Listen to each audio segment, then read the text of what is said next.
Assalamualaikum warahmatullahi wabarakatuh. Innal hamdalillah nahmaduhu wa nasta'inuhu wa nastaghfiruh wa na'udzu billahi min shururi anfusina wa min sayyiati a'malina. May yahdihillahu fala mudilla lahu wa may yudlil fala hadiya lahu. Asyhadu an la ilaha illallah wahdahu la syarika lahu وأشهد أن محمدًا عبده ورسوله يا أيها الذين آمنوا اتقوا الله حق تقاته ولا تموتن إلا وأنتم مسلمون يا أيها الناس اتقوا ربكم الذي خلقكم من نفس واحدة وخلق منها زوجها وبث منهما رجالًا كثيرًا ونساءً واتقوا الله الذي تساءلون به والأرحام إن الله كان عليكم رقيبا يا أيها الذين آمنوا اتقوا الله وقولوا قولا سديدا يصلح لكم أعمالكم ويغفر لكم ذنوبكم ومن يطع الله ورسوله فقد فاز فوزا عظيما أما بعد فإن أصدق الحديث كتاب الله وخير الهدي هدي محمد صلى الله عليه وآله وسلم وشر الأمور محدثاتها وكل محدثة بدعة وكل بدعة ضلالة وكل ضلالة في النار. Alhamdulillah, pada kesempatan kali ini kita bisa memulai kembali kajian yang selama ini terhenti oleh liburan, dan dengan karunia Allah kita bisa lanjut membahas perkara-perkara mendasar yang diperlukan oleh setiap muslim dalam kehidupannya untuk beribadah kepada Allah Subhanahu wa taala. Marilah kita bersyukur kepada Allah Subhanahu wa taala atas karunia ini, dan marilah kita lanjut bersemangat tetap fokus mempelajari hal-hal yang terkait dengan apa yang wajib kita lakukan dalam beribadah kepada Allah. Para hadirin yang dirahmati Allah serta para pendengar yang berada dimanapun juga yang dimuliakan Allah. Terakhir kita membahas satu ayat yang terdapat di dalam surat Al-Maidah. Ada 3 ayat, ayat 116 sampai dengan ayat 117. Terkait dengan Nabi Isa alaihi salatu wassalam, yang oleh sebagian orang yang menyatakan diri sebagai orang-orang yang menghormati Nabi Isa tetapi kemudian terjerumus pada peribadatan kepada Nabi Isa dan kepada ibunya. Maka yang kita baca terakhir adalah firman Allah Ta'ala, wa idh qala Allahu ya Isa ibn Maryam a anta qulta lin-nasi ittakhiduni wa ummiya ilahaini min dunillah qala subhanak ma yakunu li an aqula ma laysa li bihaqq in kuntu qultuhu faqad alimtah ta'lamu ma fi nafsi wa la a'lamu ma fi nafsik innaka anta 'allamul ghuyub ma qultu lahum illa ma amartani bihi an i'budullaha rabbi wa rabbakum wa kuntu 'alaihim shahidan ma dumtu fihim falamma tawaffaytani kunta antar raqiba 'alaihim wa anta 'ala kulli syai'in syahid. Jadi ayat yang ke-117-nya Nabi Isa mengatakan kepada Allah Subhanahu wa taala, "Ma qultu lahum tidaklah aku berkata kepada mereka, kepada Bani Israel, kecuali apa yang engkau perintahkan kepadaku untuk mengatakannya, yaitu hendaknya kalian beribadah kepada Allah saja, Allah Rabbku dan Rabb kalian. Wa kuntu alaihim syahidan ma dumtu fihim, dan aku menjadi saksi atas mereka selama aku ada di hadapan mereka. Falamma tawaffaitani, tetapi setelah engkau mewafatkan aku, setelah engkau mengangkat aku di sisimu, maka kunta antar raqiba alaihim, maka engkaulah yang menjadi pengawas atas mereka. Wa anta ala kulli syai'in syahid, dan engkau maha menyaksikan terhadap segala sesuatu. Qala al-allamah Ibnul Qayyim fi hadhihi al-ayah ba'da kalamin sabaq. Al-allamah Ibnul Qayyim rahimahullah terkait dengan ayat ini sesudah perkataan sebelumnya.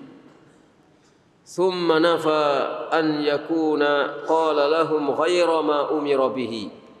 Kemudian Isa alaihi salatu wassalam menyatakan bahwa dia tidak berkata kepada mereka kecuali perkataan yang diperintahkan oleh Allah untuk mengatakannya.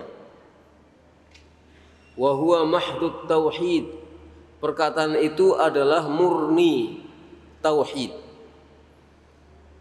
Perkataan yang dikatakan oleh Nabi Isa kepada Bani Israel bukan menyuruh mereka beribadah kepada Isa dan ibunya, tapi perkataan itu adalah perkataan yang diperintahkan oleh Allah untuk mengatakannya, yang isinya adalah murni tauhid. Faqala, maka Allah berfirman menjelaskan tentang perkataan Isa, ma qultu lahum, tidaklah aku berkata kepada mereka, illa ma amartani bihi, kecuali apa yang engkau perintahkan kepadaku untuk mengatakannya. Apa itu? Yaitu ani'budullaha rabbi wa rabbakum, hendaknya kalian beribadah kepada Allah, Rabbku dan Rabb kalian. Itu yang dikatakan oleh Isa alaihi salatu wassalam, dan beliau mengatakan demikian di hadapan Allah Subhanahu wa taala. Thumma akhbara an syahadatihi alaihim muddata maqamihi fihim.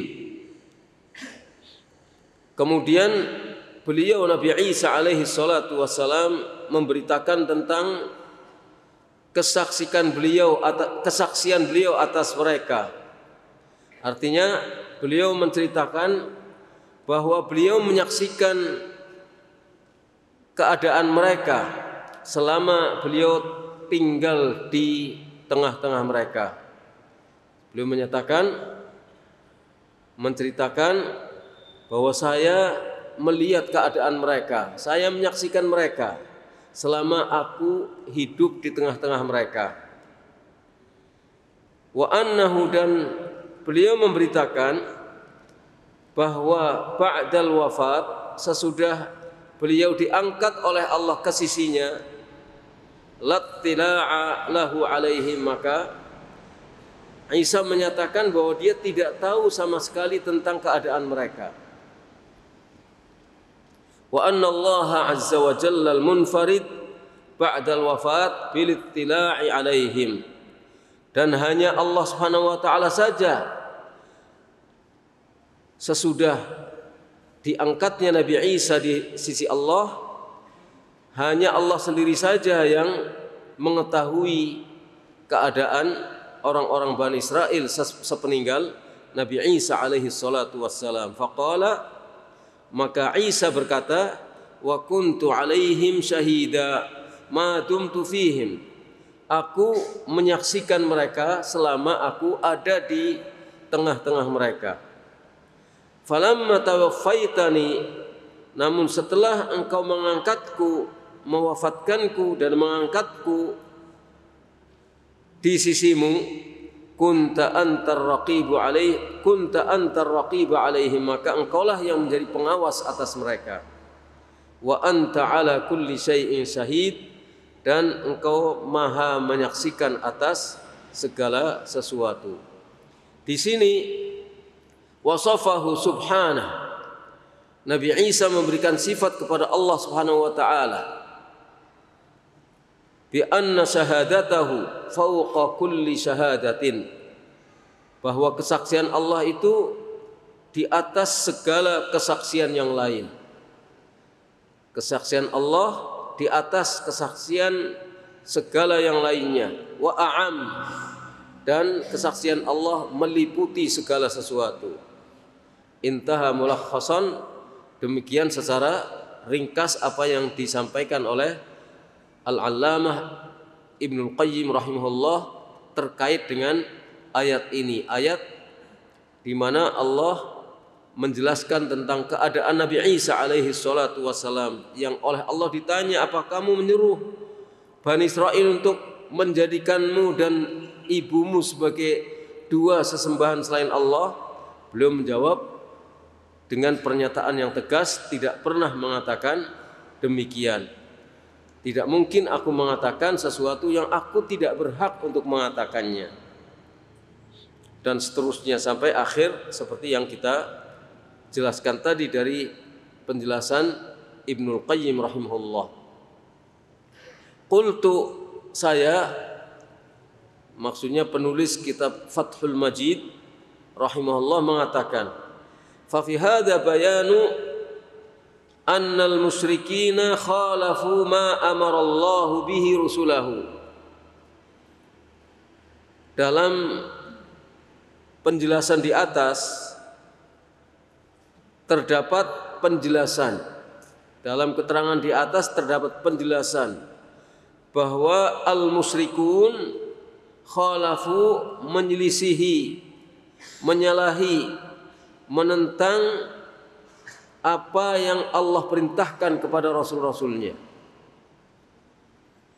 Apa perintah Allah kepada para Rasulnya? Min tauhidihi, yaitu supaya mentauhidkan Allah. Alladzi huwa dinuhum, yang tauhid ini adalah agama mereka para Rasul. Alladzi ittafaqu alaihi wa da'au an-nasa ilaihi, di mana para rasul sepakat atas agama tauhid ini. Mereka berdakwah, mengajak manusia supaya bertauhid, supaya kembali kepada tauhidullah. Wa faraquhum fihi illa man aman, dan orang-orang ternyata memisahkan diri, menyelisih para rasul dalam hal tauhid ini kecuali orang yang beriman. Semua orang tidak sepakat dengan para rasul kecuali orang yang beriman. Dan yang beriman itu sedikit. Fa kaifa yuqalu liman dana bidinihim wa ata'ahum fima amaru bihi min ikhlasil ibadati lillahi wahdah, innahu qad tanaqqasahum bihadha at-tauhid alladhi ata'a bihi rabbahu wattaba'a fihi rusulahu alaihimus salam. Bagaimana mungkin dikatakan orang yang beragama dengan agamanya para rasul, orang yang mentaati apa yang para rasul perintahkannya berupa ikhlas beribadah kepada Allah, bagaimana mungkin orang yang demikian dikatakan telah meremehkan, telah tidak menganggap para rasul dengan tauhid ini? Bagaimana mungkin orang yang demikian disebut sebagai orang yang mengabaikan para rasul. Dengan tauhid ini, yang dengan tauhid ini ia telah mentaati Rabb-nya. Orang itu tidak bisa dikatakan sebagai orang yang mengabaikan para rasul karena dia telah bertauhid. Yang dengan tauhid itu dia taat kepada Rabb-nya. Wattaba'a fihi rusulahu alaihimussalam, dan di dalam tauhid itu ia telah mengikuti para rasul Allah alaihimussalatu wassalam. Bisa dimengerti ya? Jadi bagaimana mungkin orang yang demikian keadaannya bertauhid, mengikuti agama para rasul, kemudian dikatakan sebagai orang yang menghina para rasul. Padahal dia bertauhid dengan tauhid yang diajarkan oleh para rasul. Padahal dia mengikuti para rasul alaihimussalatu wassalam. Wa nazzaha bihi rabbahu 'anis syirki alladhi huwa hadmun lirrububiyyati. Dan dia telah mensucikan Allah dengan tauhid ini, dia telah menyatakan Allah Maha Suci dari segala macam kemusyrikan. Dia telah menyatakan Allah Maha Suci dari kemusyrikan, dari penyekutuan yang dilakukan oleh orang musyrik. Yang syirik itu menghancurkan, merusak rububiyah Allah Subhanahu wa taala. Rububiyahnya tidak rusak, tapi dia menjadikan rusak. Rububiyah Allah tetap utuh. Bahwa Allah Maha Esa, menciptakan, Maha memberi rizki, tidak rusak. Cuma mereka sendiri merusak keyakinan akan rububiyah Allah Subhanahu wa taala. Wa tanaqqusun lil ilahiyah, dan berarti meremehkan maha berhaknya Allah untuk disembah. Dia telah tanaqqus, telah mengabaikan, telah meremehkan, mengecilkan arti ilahiyah Allah Subhanahu wa taala, bahwa hanya Allah saja yang berhak untuk diibadahi. Demikian juga wasu'udhannin bi rabbil alamin, dia telah bersu'udhan kepada Allah Rabbul Alamin.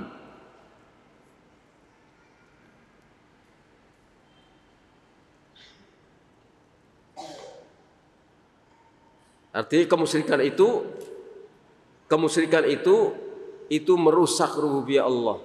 Kemusyrikan itu mengurangi hak uluhiyah Allah. Kemusyrikan itu artinya adalah su'udzon kepada Allah Subhanahu wa taala. Jelas ya, jadi yang merupakan su'udzon kepada Allah Subhanahu wa taala adalah kemusyrikan. Orang yang berbuat syirik berarti dia telah su'udzon kepada Allah Subhanahu wa taala. Berburuk sangka kepada Allah. Karena Allah dianggap sejajar dengan batu, dengan manusia, dengan makhluk. Ini su'udzon, buruk sangka kepada Allah, dikiranya Allah tidak maha suci.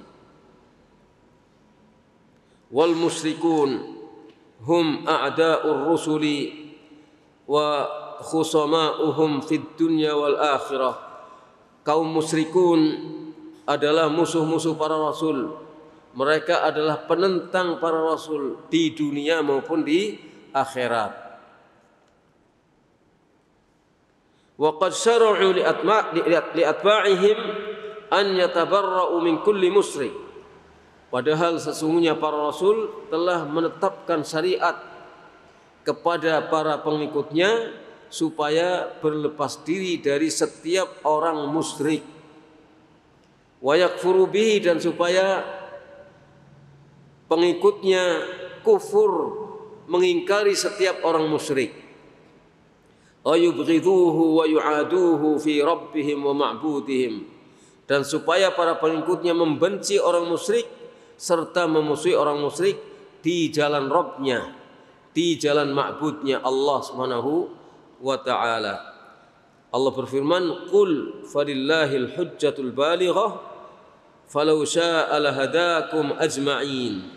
Katakanlah, hanya kepunyaan Allah hujjah yang jelas. Seandainya Allah menghendaki, niscaya Allah akan memberikan hidayah kepada kamu semuanya. Jadi bukan persoalan yang sulit bagi Allah andai kata Allah berkehendak, niscaya semuanya akan dijadikan sebagai orang-orang yang beriman. Tetapi ketetapan Allah itu sudah tertulis semenjak dahulu. Takdirnya mendahului apa yang terjadi di kemudian hari. Qala al-musannif rahimahullah fihi masail. Kita akan menyimpulkan beberapa kesimpulan yang dikemukakan oleh al-musannif rahimahullah di dalam bab ini. Fihi masail. Al-musannif rahimahullah mengatakan di dalam bab ini terdapat beberapa masalah. Bab ini adalah bab qaulillahi ta'ala ayusyrikuna ma la yakhluqu syai'aw wa hum yukhlaqun. Babnya adalah bab itu yang terdapat di dalam surat ayusyrikun. Jadi surat Al-A'raf 191 dan 192 dan 192. Nah, dalam bab ini terdapat beberapa permasalahan yang perlu kita renungkan sebagai kesimpulan. Al-ula, masalah yang pertama adalah tafsirul ayatain. Tafsir dua ayat yang telah kita bahas di beberapa kesempatan yang lalu. Yang dimaksudkan adalah firman Allah Ta'ala wala yastati'una lahum nasra, yang terdapat di dalam surat 192. Mereka tidak bisa memberikan pertolongan kepada yang dianggap sebagai berhala-berhala itu, tidak mampu memberikan pertolongan kepada orang-orang yang menyembahnya. Dan firman Allah pada surat Fatir ayat 13, ma yamlikuna min qitmir, mereka tidak memiliki meskipun hanya setipis kulit ari. Jadi makhluk yang lemah seperti itu bagaimana dijadikan sebagai sandaran oleh orang-orang musyrik. Ats-tsaniyatu qissatu Uhud. Yang kedua, kisah tentang perang Uhud, di mana pada saat itu Rasulullah SAW terluka, pipinya berdarah, giginya patah, bibirnya juga berdarah. Kita bisa mempelajari dan mengambil faidah dari kisah ini bahwa Nabi ternyata tidak kebal, padahal beliau adalah Nabi, orang yang dipercaya oleh Allah, orang yang diutus oleh Allah untuk menyampaikan risalahnya, ternyata tidak kebal. Dalam kisah perang Uhud itu juga terdapat teguran Allah kepada Nabi Muhammad SAW ketika mendoakan jelek kepada orang-orang yang telah berlaku tidak baik kepada Nabi SAW, melukai pipi, mematahkan gigi, didoakan jelek. Ternyata sekalipun itu adalah doa Nabi, tetapi berkaitan dengan kewenangan Allah untuk memberikan taufik, maka doa itu tidak dikabulkan oleh Allah dan bahkan ditegur oleh Allah Subhanahu wa taala. Karena itu menyangkut hak khusus Allah untuk memberikan taufik. Nabi sekalipun tidak bisa ikut campur tangan terhadap apa yang menjadi kewenangan Allah dalam hal taufik. Itu diantara yang terdapat dalam kisah perang Uhud. Ats-tsalitsah, yang ketiga, qunutu sayyidil mursalin wa khalfahu sadatul awliya yu'amminuna fis shalah. Dalam kisah itu terdapat qunut, doa qunut Sayyidul Mursalin, doa kunut Nabi Muhammad SAW Sayyidul Mursalin, mendoakan jelek kepada orang-orang yang telah melukai Nabi SAW. Sementara di belakang beliau, jamaah orang-orang yang ikut sholat di belakang Nabi SAW itu Sadatul Aulia, mereka adalah para pemuka wali-wali Allah, mengaminkan doa Nabi di dalam sholat. Yang berdoa Nabi, yang mengaminkan adalah para pemuka orang-orang soleh, para pemuka wali-wali Allah. Sekalipun demikian, karena ini menyangkut hak khusus Allah untuk memberikan taufik, doa itu tidak diperkenankan oleh Allah Subhanahu wa taala. Bahkan Nabi Muhammad SAW ditegur. Ternyata orang-orang yang didoakan jelek itu di belakang hari adalah menjadi orang-orang mukmin yang bertaubat kepada Allah Subhanahu wa taala, menjadi sahabat Nabi sallallahu alaihi wasallam. Ar-rabi'ah annal mad'uwa alaihim kuffar. Yang keempat, bahwa yang didoakan oleh Nabi SAW dengan doa jelek itu adalah orang kafir. Waktu itu adalah orang kafir.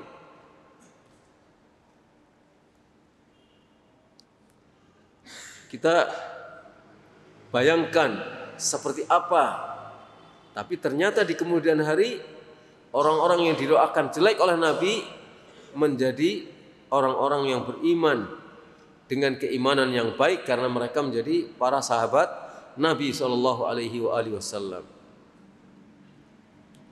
Al-khamisah annahum fa'alu asya'a ma fa'alaha ghalibul kuffar. Minha sajjuhum nabiyahum wa hirsuhum ala qatlihi. Wa minha at-tamthilu bil qatla ma'a annahum banu ammihim. Masalah kelima yang harus kita renungkan ialah bahwa mereka orang-orang kafir pada saat perang Uhud fa'alu asya, telah melakukan banyak hal yang umumnya dilakukan oleh orang-orang kafir.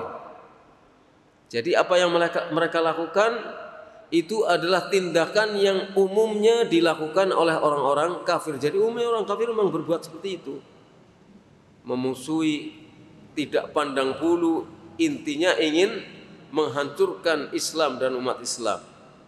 Minha, di antara yang mereka lakukan adalah melukai nabinya, melukai Nabi Muhammad SAW, dan semangat mereka untuk membunuh Nabi SAW. Wa minha, dan di antaranya adalah mencincang orang-orang yang terbunuh. Jadi itu adalah kekejaman orang kafir. Ya, musuh sudah terbunuh masih dicincang. Contohnya adalah Hamzah bin Abdul Muttalib. Dicincang, diambil batok kepalanya, dan sahabat-sahabat yang lain. Itu menunjukkan betapa sadis orang-orang kafir. Dan orang kafir secara umum ya seperti itu. Akhlaknya, tindakannya bengis, kejam. Ma'annahum banu ammihim, padahal mereka adalah masih famili, anak-anak paman. Anak-anak paman mereka, keponakan, anak paman, sepupu,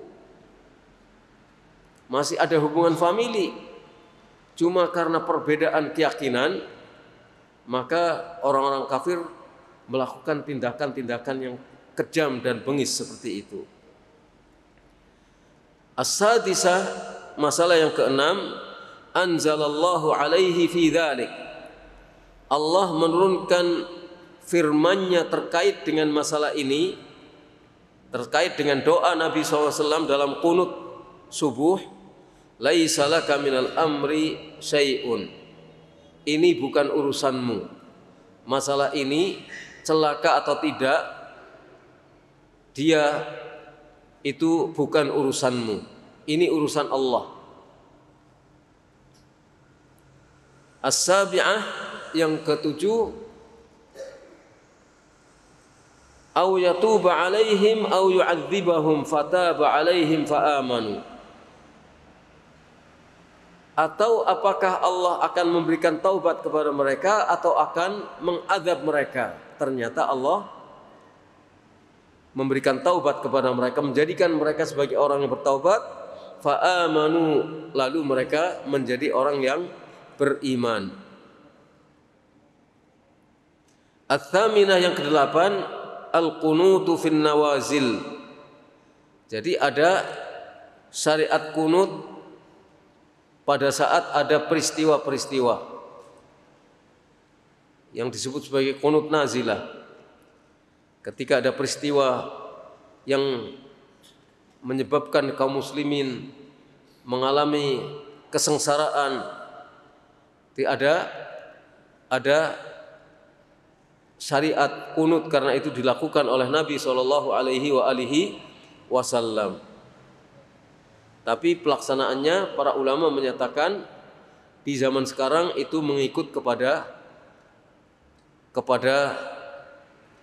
pimpinan yang sah. At-tasi'ah, tasmiyatul mad'u alaihim fis salati bi asma'ihim wa asma'i abaihim. Bahwa Nabi SAW ketika mendoakan buruk kepada orang-orang kafir di dalam sholat itu dengan menyebut nama-namanya. Jelas disebutkan nama-namanya. Dan disebutkan nama dari bapak-bapaknya. Fulan bin Fulan. Yang seperti kita telah sebutkan di atas. Ternyata itu semuanya di kemudian hari menjadi orang-orang yang beriman. Al-ashirah, yang ke-10, la'nul mu'ayyan fil qunut. Melaknat orang tertentu di dalam kunut. Ini pernah dilakukan oleh Nabi SAW. Jadi yang seperti ini tidak menjadikan sholatnya batal. Tapi kalau ini laknat yang terkait dengan hak khusus Allah berupa taufik, maka sebaiknya itu tidak dilakukan. Karena Nabi SAW dulu ditegur oleh Allah SWT dengan firman-Nya, laisa laka minal amri syai'un. Setelah itu Nabi tidak melakukannya lagi. Bahwa hal seperti ini bukan urusanmu. Maka Nabi tidak melakukan doa yang seperti itu lagi. Al-hadiyata asyrah, masalah yang ke-11, qissatuhu sallallahu alaihi wasallam lamma unzila alaihi wa anzir ashiratakal aqrabin. Kisah Nabi SAW ketika diturunkan kepadanya firman Allah, wa anzir ashiratakal aqrabin. Berilah peringatan, berilah berita ancaman kepada keluargamu yang terdekat. Ini surat Asy-Syu'ara ayat 214. Apa yang dilakukan oleh Nabi SAW ketika turun firman Allah ini? Beri peringatan kerabat-kerabatmu yang dekat. Maka dikumpulkan oleh Nabi SAW kerabat-kerabatnya. Kerabat dekat, kerabat yang agak lebih jauh, dan seterusnya. Akhirnya dikumpulkan orang Quraisy. Yang orang Quraisy sebenarnya masih ada hubungan kekerabatan dari Nabi SAW.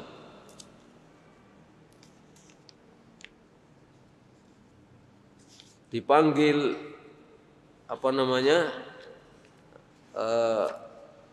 pamannya, dipanggil orang-orang Quraisy, dipanggil putrinya Fatimah, pamannya, bibinya dipanggil oleh Nabi SAW dengan menjelaskan bahwa beliau tidak akan mampu memberikan pertolongan apa-apa kepada mereka jika mereka tidak bertauhid kepada Allah.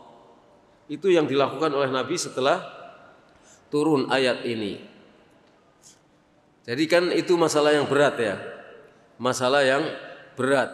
pada saat di mana tidak ada atau waktu itu masih sedikit orang yang beriman kepada Nabi, Nabi diperintahkan untuk mengingatkan kaum kerabatnya yang mereka semuanya adalah orang-orang kafir, orang musyrik.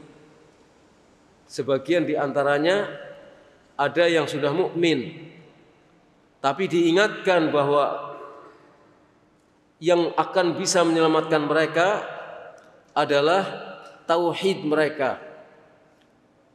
Ketika mereka tidak melakukan perbuatan syirik, maka atas rahmat Allah mereka akan diselamatkan oleh Allah dengan tauhid yang mereka miliki. Jadi itu yang dilakukan oleh Nabi SAW. Maka bukan nasabnya yang menyebabkan orang selamat, bukan hubungan kekerabatan yang menyebabkannya selamat, tetapi yang menyebabkan selamat adalah ketakwaan dan ketaatannya kepada Allah SWT, mengikuti petunjuk-petunjuk Allah SWT dan Rasulnya. Ats-tsaniyata asyrah, yang ke-12, jidduhu sallallahu alaihi wasallam bihaitsu fa'ala ma nusiba bisababihi ilal junun. Kesungguhan Nabi sallallahu alaihi wasallam di mana beliau melakukan hal yang karena apa yang dilakukannya itu beliau disebut sebagai orang gila. Kan melawan arus.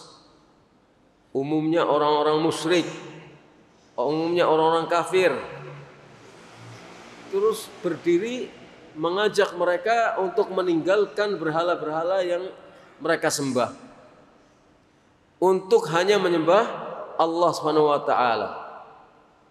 Karena itulah mereka mencari sebutan apa yang paling layak untuk Nabi SAW.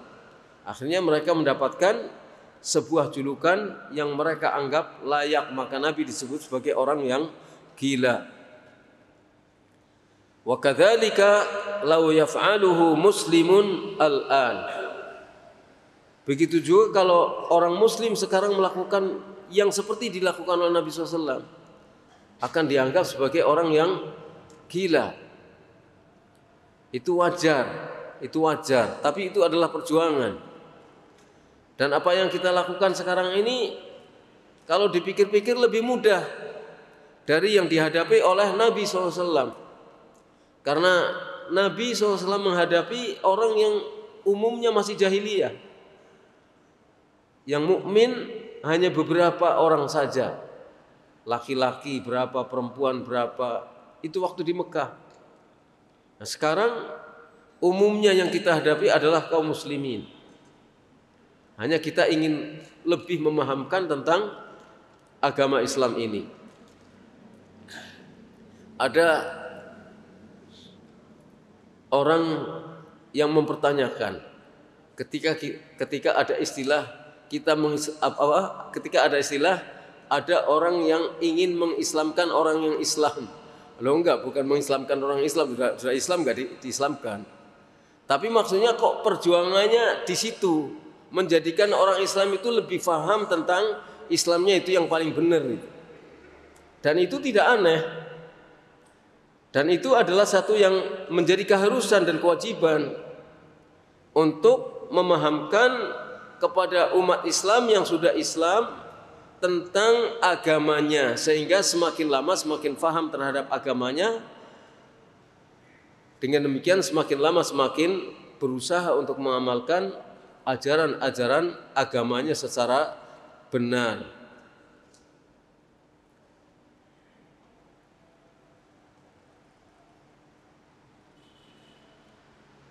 Jadi ketika kita mengumandangkan dakwah tauhid, itu pasti akan banyak tantangannya, seperti yang dihadapi oleh Nabi SAW. Kalau yang kita kumandangkan adalah masalah akhlak, budi pekerti, dan jangan melakukan tindakan-tindakan yang buruk, itu tidak banyak mendapatkan tantangan. Karena semua orang lebih setuju untuk itu. Tapi kalau sudah berbicara tauhid, maka orang-orang akan merasa gerah dengan dakwah yang semacam ini. Ats-tsalitsata asyrah, yang ke-13, qauluhu lil ab'ad wal aqrab. Sabda Nabi SAW kepada orang yang jauh dan orang yang dekat. Beliau katakan, la ughni anka minallahi syai'a. Saya tidak akan bisa memberikan pertolongan apapun kepadamu.